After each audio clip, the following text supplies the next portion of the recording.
40 hari khuruj fisabilillah, dari masjid ke masjid, dari rumah ke rumah, dari pintu ke pintu, dari warung ke warung, dari kafe ke kafe, menjumpai umat Rasulullah SAW, bicara dari hati ke hati, merayu-rayu orang supaya masuk masjid. Nah, itu kerajaan.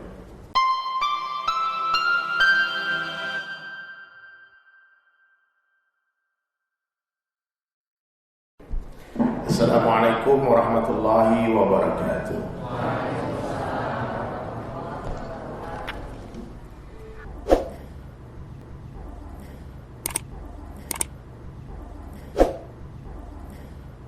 Nahmaduhu wa nusalli ala rasulihil karim, amma ba'd. Qala Allah ta'ala fil Qur'anil Karim, a'udzu billahi minasy syaithanir rajim. Bismillahirrahmanirrahim.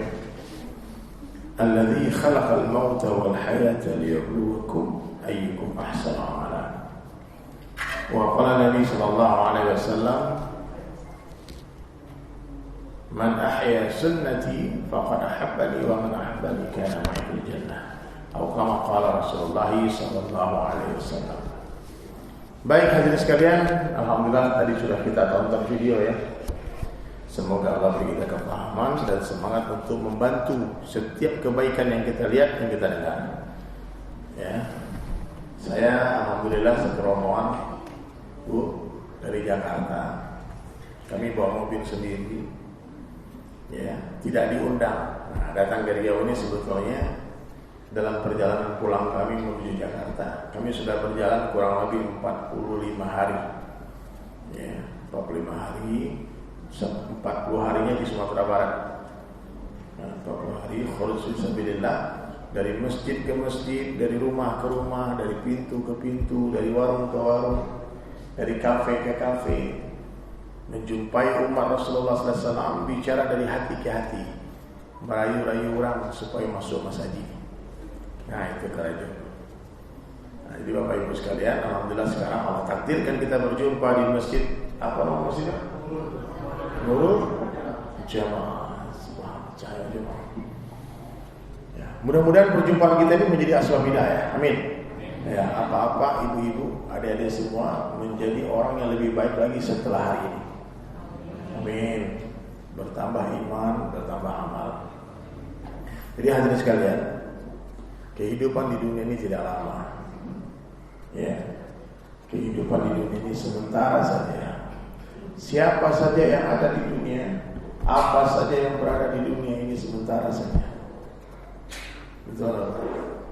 Miskin sementara, kaya sementara, sakit sementara, sehat sementara, cantik sementara, tampan sementara. Bahkan matahari yang kita lihat terbit di ufuk timur setiap hari dan tenggelam di barat itu pun sementara saja. Suatu hari nanti pasti Allah akan hancurkan itu matahari. Nah, maka hadirin sekalian, kita harus meyakini dunia bukanlah tempat tinggal, tapi dunia tempat meninggal. Dunia bukanlah tempat tinggal kita, tapi dunia adalah tempat yang akan kita tinggalkan. Nah, apa maksud Allah hantar kita ke dunia? Ayat yang saya baca di depan tadi, semua kita tentu hafal ayat itu. Alladzi khalaqal mauta.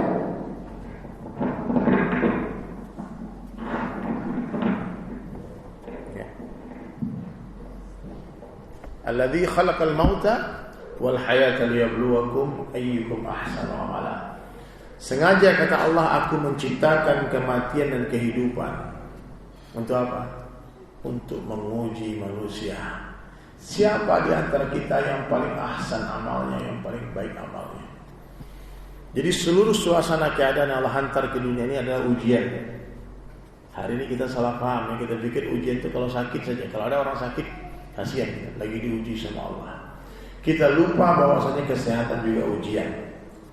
Ya, kalau ada orang miskin Pak, Bu, kita kasihan dia lagi diuji Allah, miskin dia. Padahal kekayaan juga ujian. Apa ujian bagi orang kaya? Apakah dia bersyukur atau tidak? Apa ujian bagi orang miskin?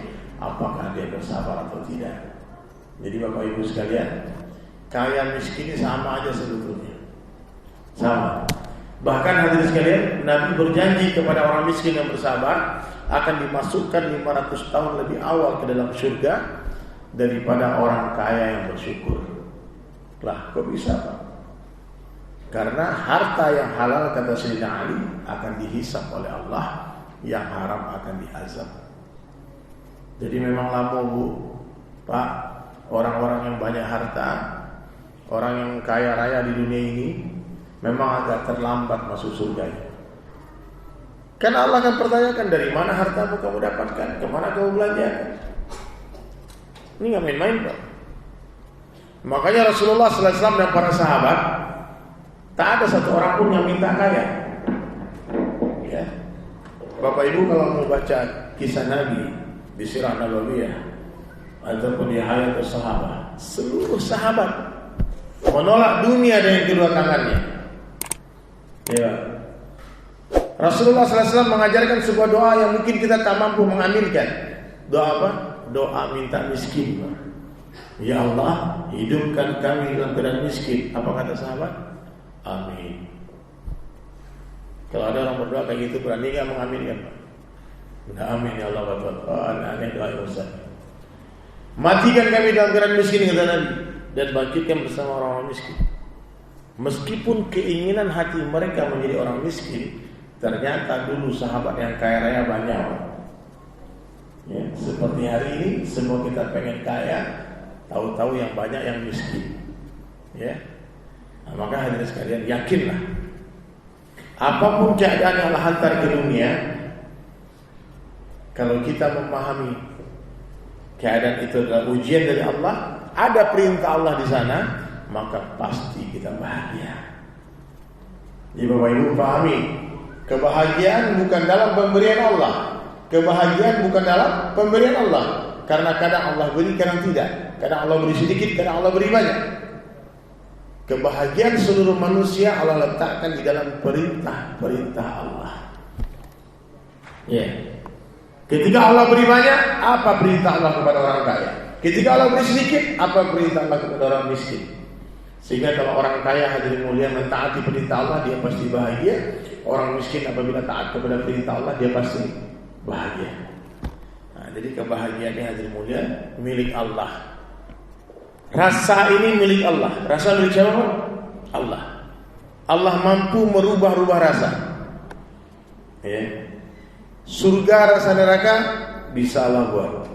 Neraka rasa surga pun bisa. Nabi Ibrahim alaihissalam dibakar. Ya. Dibakar oleh Namrus laknatullah alaihi. Setelah dibakar, ada yang bertanya kepada Nabi Ibrahim, bagaimana rasanya api? Apa jawaban Nabi Ibrahim? Serasa taman-taman surga. Kapan saat terindah dalam hidupmu wahai Ibrahim? Ketika aku dibakar. Ini ceritanya, Pak. Ya. Api serasa taman surga. Namrus berada di dalam istana yang mewah. Tapi orang bertanya, orang melihat bagaimana keadaan Namrus gelisah seperti di dalam aku. Nah, jadi hadirin sekalian, Allah mampu membahagiakan orang miskin tanpa memberi dia harta. Allah mampu menyusahkan orang kaya tanpa mengambil hartanya. Allah kuasa memuliakan orang biasa tanpa menjadikan dia raja. Allah pun berkuasa menghinakan raja-raja tanpa mengambil kerajaannya. Dia tetap jadi raja, dia tetap jadi presiden, gubernur, wali kota, bupati, pak camat, anggota dewan, tapi hina. Bisa. Makanya dalam satu diskusi Allah menjelaskan, sekiranya kalian semua mendapatkan aku, kata Allah, niscaya kalian akan dapatkan segala-galanya. Tapi apabila kalian kehilangan aku, kalian akan kehilangan segala-galanya. Tidak masalah kita kehilangan seseorang karena Allah, jangan sampai hilang Allah karena seseorang. Tidak masalah kita kehilangan pekerjaan karena Allah, jangan sampai hilang Allah karena pekerjaan. Tidak masalah kita kehilangan pangkat dan jabatan, popularitas karena Allah, jangan sampai kita kehilangan Allah karena itu semua. Ya, ibu-ibu nih anaknya mau masuk PNS, mau masuk kerja atau mau masuk ke kuliah, mau jadi polisi, mau jadi tentara. Tahu-tahu ada yang minta, Bu, kalau nggak dibayar ini nggak bisa lagi. Memang nggak masuk syarat sebetulnya anaknya, tapi karena ingin juga disogok. Hilang Allah gara-gara pangkat, gara-gara jabatan. Gara-gara ingin jadi anggota dewan, gara-gara ingin jadi pejabat, lakukan tipu-tipu di sana sini, fitnah, hilang Allah.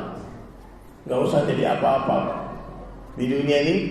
Meskipun kita tidak punya apa-apa, kita tinggal di perkampungan, tidak cantik, tidak tampan, tidak rupawan, ya, penyakitan, bayangin tuh. Kita bicara tak ada orang dengarkan kita bicara, tak ada masalah. Minang anak orang tak ada menerima jadi menantu, karena mau miskin. Tapi apabila di hati kita ada Allah, di hati orang miskin tadi ada Allah, ada ketakwaan, yakinlah orang semacam ini dia lebih mulia daripada Allah, dalam pandangan Allah daripada seluruh raja-raja kafir yang ada di seluruh dunia ini. Nah, maka hadirin sekalian, visi misi hidup kita harus luruskan untuk mendapatkan ridho Allah saja. Ya. Tidak lama di dunia ini Pak, sebentar saja, 60-70 tahun saja. Ya. Ini tidak lama lagi nih, satu-satu. Ya. Mohon maaf ya, saya dari ibu-ibu terutama ya. Enggak lama lagi ibu. Bapak juga. Nah, survei membuktikan kita duluan Pak, bapak-bapak duluan mati. Kita laki-laki ini tidak banyak umur. Kata Nabi, umur umatku 60-70 tahun saja. 60-70 tahun saja. Maka orang yang paling cerdas siapa? Mereka adalah orang yang paling banyak zikrul maut, orang yang paling banyak mengingat mati dan mempersiapkan bekal matinya. Coba Bapak Ibu semua jamaah berpikir sesaat. Selama ini kita hidup di dunia, coba kita merenung coba. Kira-kira mana banyak waktu kita untuk urusan dunia atau urusan agama? Atau urusan akhirat? Mana lebih banyak? Dalam satu hari ini Pak, Allah berikan kita 24 jam. Berapa jam untuk akhirat? Nah. Allah beri kita harta, berapa persen untuk akhiratnya? Coba pikir, kita nggak usah lihat orang lain. Padahal kita semua tahu dunia ini keperluan. Dunia ini apa? Keperluan. Untuk apa? Untuk menyempurnakan akhirat kita. Saya minta maaf Bu, kemarin suaranya habis nih. Ini baru keluar lagi suaranya. Karena kebanyakan bicara. Masya Allah, astagfirullah, bismillah.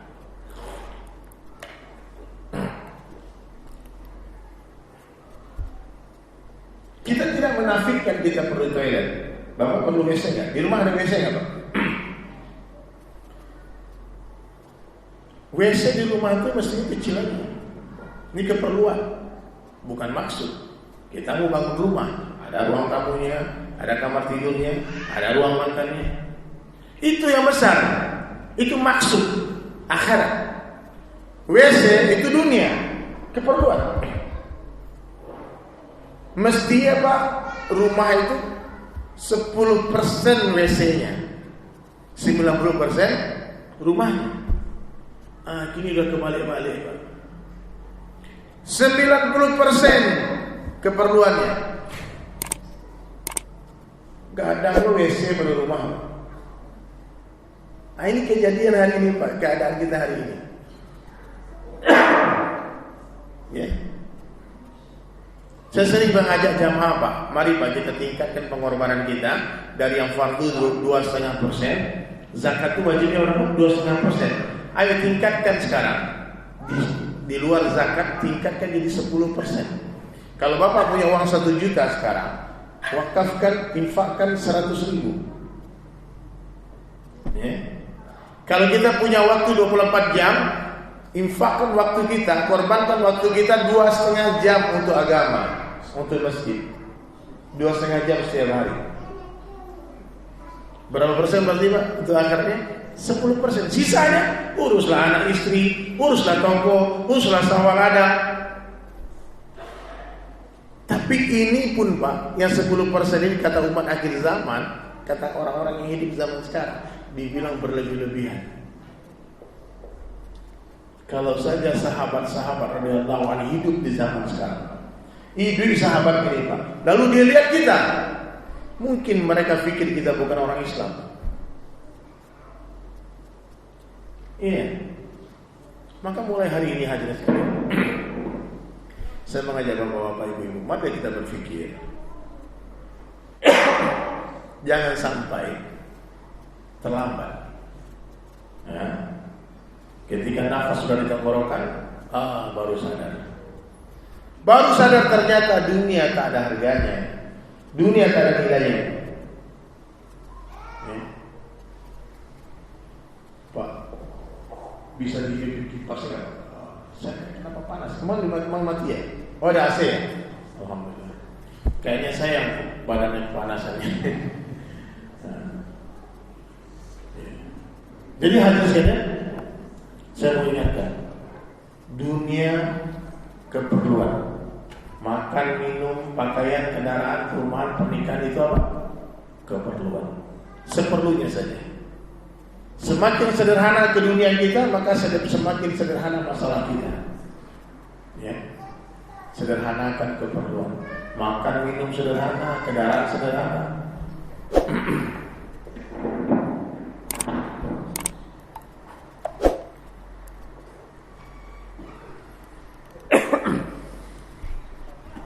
Ya, maka insya Allah hadirin sekalian, sederhana masalah kita. Semakin mewah ke dunia seseorang hadirin sekalian, maka semakin mewahlah masalahnya dia.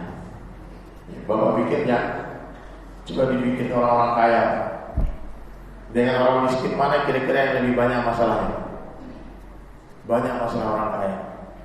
Orang-orang di kota dengan orang-orang di kampung, mana yang lebih stres? Di kota. Ya. Makan itu kalau semakin sederhana semakin nikmat. Saya pernah makan di Jakarta, Pak, di hotel bintang 5, janjian sama kawan. Tahu-tahu kawan tadi terlambat. Dia terlambat, dia bilang, bro, ini terlambat di macet. Terus tunggu di sana. Estimasi 2 jam, 2 jam setengah. Wah, mau pergi lagi, jauh lagi pulang. Terus saya bilang sama teman-teman saya, ngajak berapa orang Ustaz, kita makan di sini aja. Makan silakan, saya traktir kan. Pesan hadiah soto, pesan nasi goreng, pesan jus alpukat semua. Ya, di restoran tadi. Selesai makan, minta notanya. Berapa kalau Pak? 1.800.000. Mestinya kan habis makan mewah itu bahagia Pak. Ini sakit hati Pak. Sampai sekarang masih sakit hati. Kurang ajar. Coba kalau makan di tempat biasanya Pak, 6 orang makan paling 400.000, 100.000 kan? Karena makan yang di tempat mewah, maka mewah masalahnya. Yuk, agar ibu jangan dipikir orang kaya bahagia, belum tentu. Ya, kita pesan teh di rumah makan Padang ataupun di warung-warung biasa, dia buatkan tehnya, kita tinggal minum. Itu enggak apa? Berapa kena? 3.000, 5.000. Puas kita. Tapi kalau pergi ke hotel bintang 5, pesan teh, bapak gak akan dibikinin teh. Dikasih yange, nyagi teh, nyagi gula, gila nih kosong, suruh seorang 1.000. Ya. Nah maka hadirin sekalian, kita jangan bodoh-bodoh. Ya. Jangan tertipu oleh dunia. Jangan tertipu, fatalogana. Dunia ini ada apa-apanya, wallahi ada apa-apanya. Dunia ini kenikmatan yang sedikit. Kalau sedikit nikmat, kalau banyak menyusahkan. Apa pulang nih dari tempat kerja, sampai di rumah disambut sama istri dengan segelas kopi, nikmat ya? Nikmat, segelas kopi. Tapi kalau kita disambut oleh 1 ember kopi, seember kadang kopi, kata orang rumah, abian kena abi, tidak boleh masuk. Nah, stres itu. Ternyata nikmat dunia itu kalau sedikit, kalau banyak menyusahkan. Ya, memang kan biasa-biasa aja. Cari harta sebanyak-banyaknya silahkan, gunakan seperlunya, sisanya kirim ke akhirat. Fisabilillah. Itu orang kaya. Orang kaya dalam Islam bukan orang yang rumahnya mewah, bukan orang yang mobilnya banyak, bukan orang yang tanah hektaran, bukan orang yang duitnya miliaran, bukan itu orang kaya. Orang kaya itu Pak, orang yang sudah berapa masjid dia bangun, berapa pesantren dia bantu, sudah berapa Al-Quran dia cetak, dibagi-bagiin ke orang, sudah berapa anak yatim dia sekolahkan, sudah berapa orang diberangkatkan haji dan umrah. Itu orang kaya. Ya,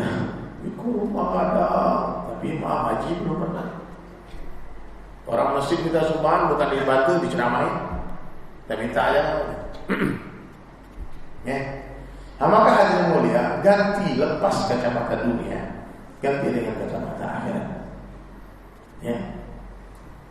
Sebentar lagi kita pulang. Kampung kita di mana, Bu? Di akhirat, di surga. Nenek moyang kita Adam dan Hawa berasal dari surga. Maka kalau mau pulang kampung, kemana pulang kampungnya? Ke surga. Orang yang cerdas sebelum pulang kampung dia kirimkan dulu hartanya. Dia kirimkan harta terbaiknya. Nah, nanti dia pulangnya backpackernya, terbang ya, naik pesawat. Di airport tuh, Bu, ada satu line, satu jalur khusus, no bagasi, non bagasi, tidak tanpa bagasi. Itu biasanya nggak ada antrian di sana. Saya pernah melihat orang pulang kampung bawa banyak koper, banyak tas, diperiksa, bunyi lagi alarmnya atau X-ray, dibuka ternyata ada gunting, bisa keluarin lagi, masuk lagi ternyata ada cairan lagi yang 250, dikeluarin lagi.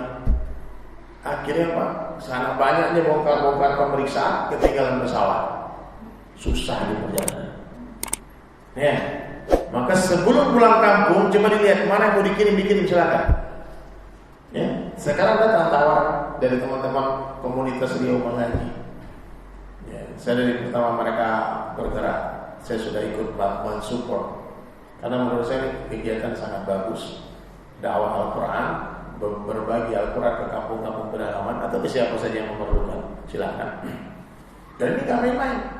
Ini sedekah jariyah. Selagi Al-Quran dibaca orang, pahalanya mengalir ke ibu-ibu. Ya. Alif lam mim itu bukan satu huruf kata Nabi. Alif satu huruf, lam satu huruf, mim satu huruf. Satu huruf 10 kebaikan, 10 hasanah. Nah makanya mungkin sudah nonton tadi kan video ini. Bagaimana mereka berjalan ke kampung-kampung, ya, disupport oleh guru-guru kita, oleh ulama-ulama kita. Nah, ini nggak main-main hati sekalian. Mudah-mudahan nanti Bapak Ibu ikut ambil bagian ya. Nanti di akhir sesi terakhir kita akan galang dana ya.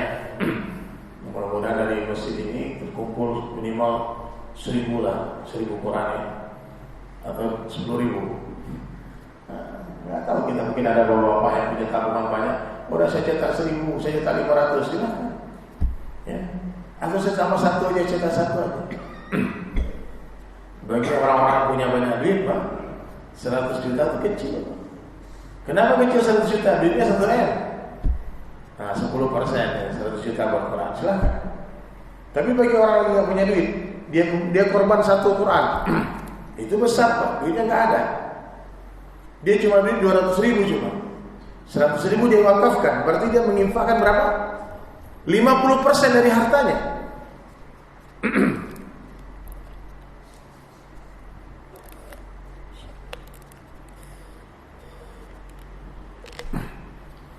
Mana kira-kira yang lebih besar 100.000 daripada 100 juta? Coba pikirlah. Yang 100 juta punya uang 1 M, yang 100.000 punya uang 200.000. Kira-kira dalam pandangan Allah mana yang lebih besar 100.000 daripada 100 juta? 100.000. Karena yang 100.000 menginfakkan 50% hartanya. Yang 100 juta 10%, 10% only. Jadi Bapak, mohon maaf ya, ketika orang berarti berwakaf 1 Quran, jangan diremehkan Pak. Mungkin satu itu satu-satunya, mungkin 100.000 itu seluruh hartanya dia korbankan. Ya. Maka kita pas Fastabiqul Khairat nanti insyaallah kita berlomba-lomba. Saya ada cerita Pak.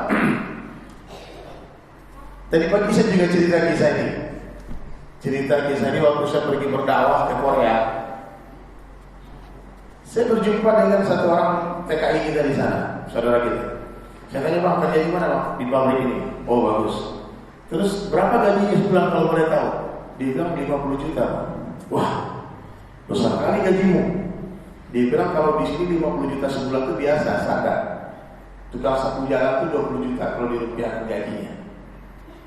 Wah, mantasan banyak orang Indonesia mau pergi ke Hongkong, ke Korea, ke Taiwan untuk bekerja jadi TKI, TKW. Lalu saya dapat inspirasi dan ilham sebuah cerita. Ya. Cerita ini sederhana aja dipahami Bu. Ya, ada 2 orang Pekanbaru. Ini cerita fiktif ya, supaya Bapak Ibu mudah memahami. Dari kecil dia berteman, berkawan dari ketek, kemudian sampai SMA, kuliah, sampai wisudanya kembaran. Setelah dua orang anak bertetangga ini wisuda, mereka berdua membuat lamaran pekerjaan via online, virtual. Diterimalah di sebuah perusahaan yang sangat bonafit di Korea. Gaji awalnya berapa? 50 juta. Mereka dikontrak pertama 5 tahun saja. Dikontrak 5 tahun. Ya. Senanglah orang tuanya berdua ini. Mereka perlukan, Masya Allah, anak kita dari kecil sekolah, berteman, akhirnya sekarang kerja di perusahaan yang sama. Ya. Kita syukuran aja. Kita patungan beli kambing kata. Maka ibunya berdua patungan beli kambing, undang orang masjid berdoa. Doa, ya Allah, sukseskan anaknya ya Allah. Singkat cerita, berangkatlah dua orang anak muda ini pergi bekerja di mana? Di Korea. Berjalanlah waktu 1 bulan pertama, waktunya terima gaji. Ya, waktunya terima gaji. Ayo Pak, angkat kepala Pak, jangan yang tertidur Pak. Cerita ini biar bisa kita ceritakan lagi. Ayo, kita kalau nih. Apa? Allah. Kok ngantuk Pak? Siapa bisa begitu Pak? Kalau ada orang lagi majelis duduk di kepala saya bangunin Pak. Ketiduran. Nah, karena cerita ini penting supaya Bapak Ibu juga bisa bercerita nanti ke orang-orang yang dijumpai teman-temannya, anak-anak cucunya. Lalu anak yang pertama terima gaji berapa? 50 million, 50 juta. Dia langsung ingat kampungnya di Pekanbaru. Dia ingat ibunya yang membesarkan dia. Nah, lalu dia teleponlah ibunya. Ma, iya nak, aku udah gajian Mak, alhamdulillah. Oh alhamdulillah, gajiku 50 juta. Mak, ikhlasnya kalau kita bagi dua saja. Aku separuh 25, Mak berapa? 25. Mak kalau dapat kiriman 25 juta sebulan senang? Senang gak Bu? Alhamdulillah, langsung sujud syukur. Dia lihat sama tetangganya. Kenapa? Anakku kirim duit 25 juta. Allahu Akbar. Dia tanya, anakmu kirim berapa? Ternyata anak yang kedua tadi berbeda cara pikirnya. Otaknya nggak dipakai. Ya. Dia bilang 5 tahun aku di Korea, kapan lagi aku harus senang-senang? Wah, ini kesempatan aku menikmati hasil kerja kerasku. Dia lupa sama ibunya di kampung. Dia pikirkan aku harus punya mobil bagus di Korea. Dia pergi ke dealer, dia ambil kredit mobil, cicilan 10 juta sebulan. Oke. Apartemen mewah 10 juta sebulan. Oke. Catering, beli baju, beli jam, semuanya pas 50 juta. Yes. Maknya nunggu telepon anaknya, gak ada telepon. Terus ditanya, kok anakku gak kirim? Mungkin besok. Ditunggu lagi besok, gak datang juga. Berlalu waktu, bulan kedua datang, gak ada kiriman. Anak yang kedua, yang pertama tadi gajian lagi. Dia telepon, Mak, bulan ini ada bonus Mak 20 juta. Berarti bulan ini Mak dapat 35. Diger bagi 35 juta. Setiap bulan begitu. Anak yang kedua, jangankan dikirim juta-juta hari mulia. Ada sekali-sekali dia kirim, paling isi token saja. Mak, ini itu pulsa, pakai data. Itu aja. Sedih nanti. Tapi orang tua memang sayang mana, sabar. Dia tunggu anak ini berubah pikiran. Ya Allah, hidayah untuk anakku. Ya Allah, hidayah. Ternyata tidak.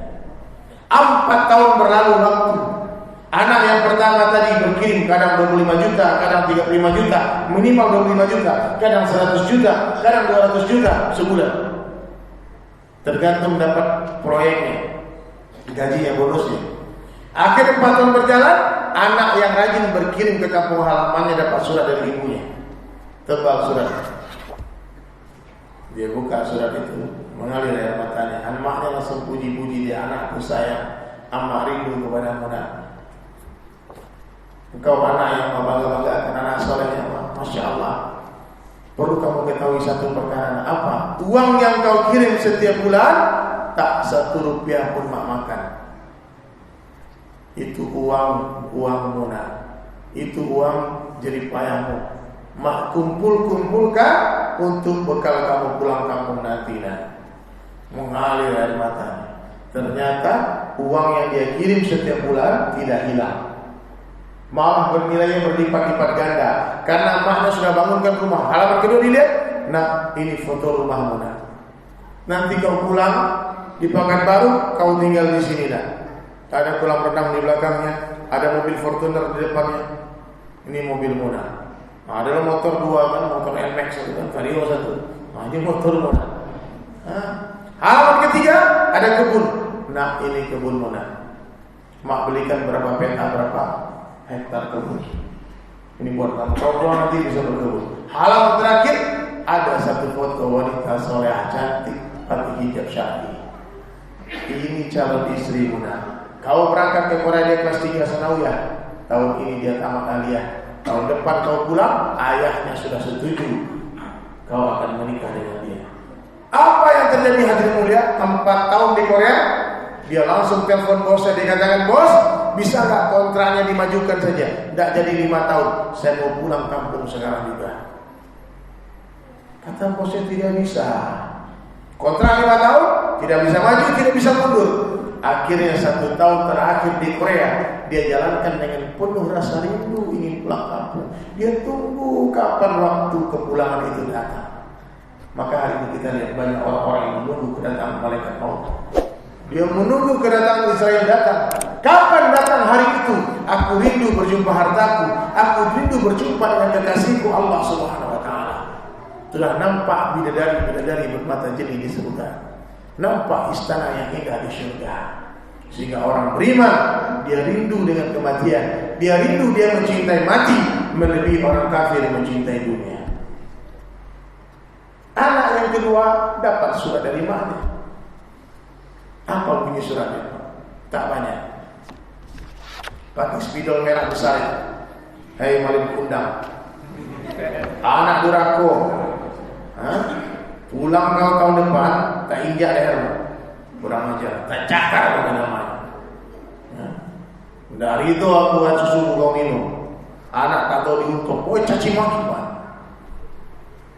Awas, tanda suruhnya banyak. Baru dia kaget. 4 tahun berlalu sia-sia bersenang-senang di Korea. Dia lupa kampungnya di Pekanbaru. Sementara tahun depan dia harus pulang kampung. Dia telepon bosnya langsung, bos, boleh nggak diperpanjang kontrak saya 5 tahun lagi? Tidak bisa, kata bosnya. Kau sudah sepakati 5 tahun, tahun depan kau pulang. Akhirnya 1 tahun terakhir dia jalan dengan penuh ketakutan, takut pulang kampung. Maka Pak, mau ibu, kalau ada di antara kita yang takut mati, pastikan kita tak pernah berkirim ke akhirat. Sibuk membangun dunia, lupa pembangunan akhirat. Ya, iya mau itu Pak. Tapi kalau lihat aja mak ini rindu mati semuanya. Gak ada yang takut mati kan? Gak usah takut. Takut mati, nggak takut mati. Orang kaya mati, orang miskin mati, raja-raja mati, rakyat biasa. Ada yang tahu lagu itu Pak? Nah, jadi di YouTube dulu ya. Jangan lupa like, comment, dan subscribe dari Sulaiman dan sahabat.